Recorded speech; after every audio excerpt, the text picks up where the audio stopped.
The 10 Weather Impact Show starts right now. Happy Friday, everybody. I'm Jay Plyburn here with meteorologist Meredith Garofalo. Hello. Today. Thanks for being here. Thanks for having me. You know, the weather has been changing so much for us. January was just cold and snowy and gross. It's almost over, though.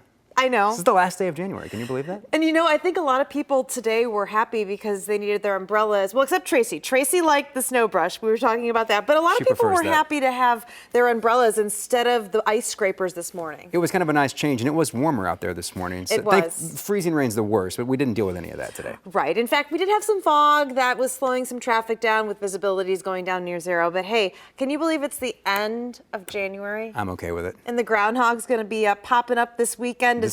Tell us what the forecast, because I think that's my job. I think you're more accurate than Punxsutawney Phil. I think so. I do have Punxsutawney Phil's stats. Oh, so great. You do not want to miss what's coming up. But as you can see behind us, we do have temperatures that are going to be in the 50s, close to 60 degrees this afternoon. Holla, that sounds good to me, yes, right? Please. And then as we move forward and we go into Saturday, going to be back down to the 40s. But short-lived. We'll talk about everything you need to know right now in the 10 weather impact forecast.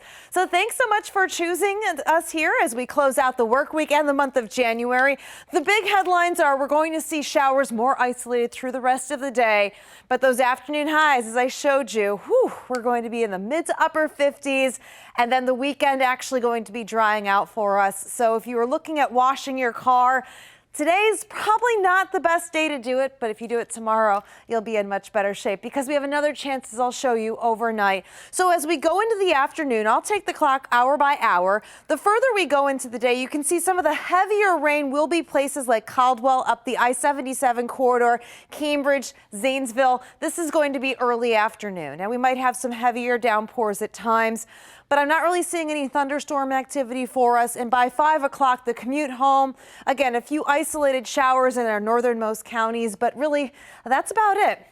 Now, this is ahead of our next storm system that's moving through. So what happens typically is you have your warm front that comes through ahead of the cold front. So what that does is change the winds. Our winds will be coming out of the south, so that's bringing in all that warm air. We call it warm air advection because it's advecting air from a much warmer place and it's bringing it into our neighborhoods. And so that's why we are seeing these temperatures pretty far above average. Our temperatures can typically be into the upper 30s for this time of year, but getting into those 50s will be really nice. So let's go ahead and I'll show you. You can see as we go overnight how this changes to blue. So when we get that change into blue, what that's saying is we have air that's cold enough that's going to switch this over to snow. Now, we're not looking at a big snow event by any means, and temperatures are typically going to be flirting with that freezing line. So that means this is going to be not that big piling up snow like we've seen before. But don't be surprised. Maybe you're somebody that works overnight. You might see that shift over from rain to snow, but this is going to be very minimal, and majority of this will be happening while you're asleep. Now, one thing you'll notice is as we go into Saturday morning, look how the clouds clear out. So we are going to see a beautiful sunrise. It's just going to be a cold sunrise because we're not going to have the clouds acting as a blanket and holding in the heat that we've picked up from today. In fact, that cold air spreads out across the entire region, so most of us will be waking up to temperatures that will be in the upper 20s and to the low 30s. As we go into the afternoon, though, you can see plenty of sunshine, and then clouds will start to roll back in. That's going to be Saturday night. Here's 8 o'clock. And then as we move the clock ahead to go overnight into Sunday, clouds start to pile in from the south. But notice I said the south, just like we were talking about. Warm air advection, bringing in that warm air from the south. So our daytime highs on Sunday are actually going to be above average again. So if you're a warm weather fan, I don't know, I am, you might be, maybe you're still wanting to hold on to winter. We definitely saw that winter weather for January, but we start off February. In fact, Sunday is Groundhog Day, and of course, Punxsutawney Phil is not here, so really we are hoping for the shadow or no shadow, depending on what side with Team Punxsutawney you are. But as we go into the day, you can see those clouds will fill in for us. And then as we move forward into Monday and start off the first full week of February, it is going to be on the mild side. But I want to skip ahead though and go into the middle of the week. Here's the long range forecast. You can see by Thursday, all of us experiencing across central and northern Ohio rain. So another indicator that our temperatures will be above average, staying above that freezing mark where we could even have some heavier downpours at times. So this is something the 10 weather impact team will be watching as we move forward into the commute home. Thursday could be a little bit dicey out on the roads depending on how much rain we have and the timing of it. These are earlier models. We still have a couple of days for things to come together, but it does look like it would be a rain forecast on Thursday, but then with some cold air moving in, we might see a little bit of a shift again, just like we're expecting overnight tonight as we go into the day.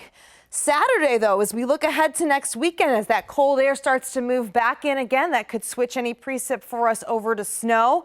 Anytime you see pink, that could be more of a wintry mix or freezing rain.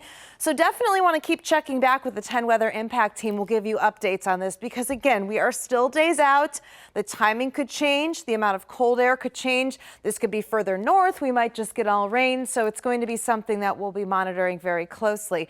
But when we look at the 10-day outlook for temperatures, you can see we do have right now trending in the forecast for above average or above normal, which would mean temperatures would be above that 38 degrees, which would stay on the warmer side. So if we do see precipitation that's above average, this would likely fall for us as rain versus snow.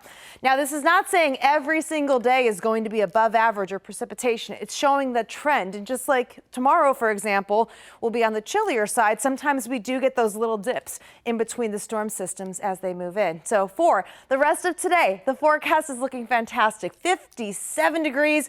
There's those south winds I was mentioning, 10 to 20 miles per hour. So it will be breezy. But I'm sure you will just notice it feels so much different than it has for us for most of this month. And then tonight, rain, snow will develop overnight. That overnight temperature eventually getting down into the upper 20s, and the winds will shift out of the west and then eventually getting back out of the north, which will bring that cold air and set that up for us for your weekend forecast for Saturday. So Saturday's forecast will be cooler and drier, but you can see it is going to be dry all weekend long. So as long as you want to wash your car, I would do it Saturday because then you've got Sunday for sure, Monday. But we continue to start to see that warming trend as early as Sunday. But hey, our buddy Punxsutawney Phil, he's getting all ready for Sunday. And of course, we'll have the coverage for you right here in the morning. But let's talk about his accuracy because we were just talking about this. 40% accuracy in the last 138 years.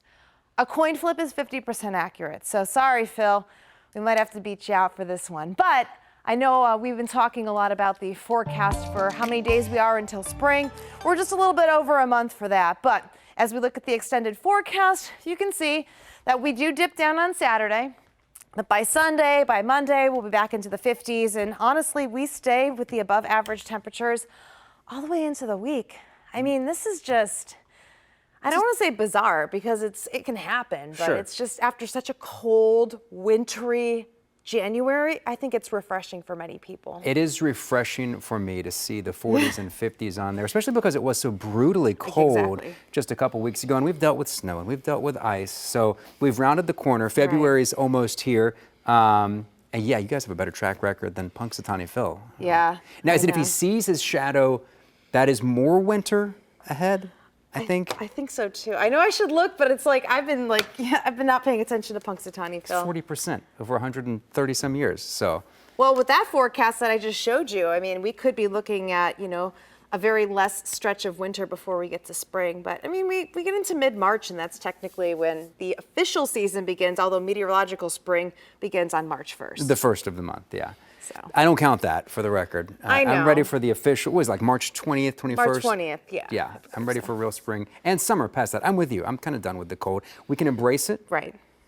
As we get to the, December, January, but I'm And glad kids to see. are much cuter, like stomping around in puddles than, being all bundled up like in, was it the That's Christmas true. Story? Yep. Could you the see your Christmas Story. daughter like that instead of like with her little umbrella and stuff? All I can see is her face and what she's been wearing these days because she's bundled up head to toe because it's been so cold. So I'm excited to see more of her these days. Exactly. Well, we're so glad that you joined us. And later on this evening, meteorologist Michael Behrens will be here. He'll have the updated forecast. Of course, we're keeping an eye on next week, but most importantly on that warm weather for you this weekend. So thanks for joining us. We'll see you back here soon. Have a good weekend.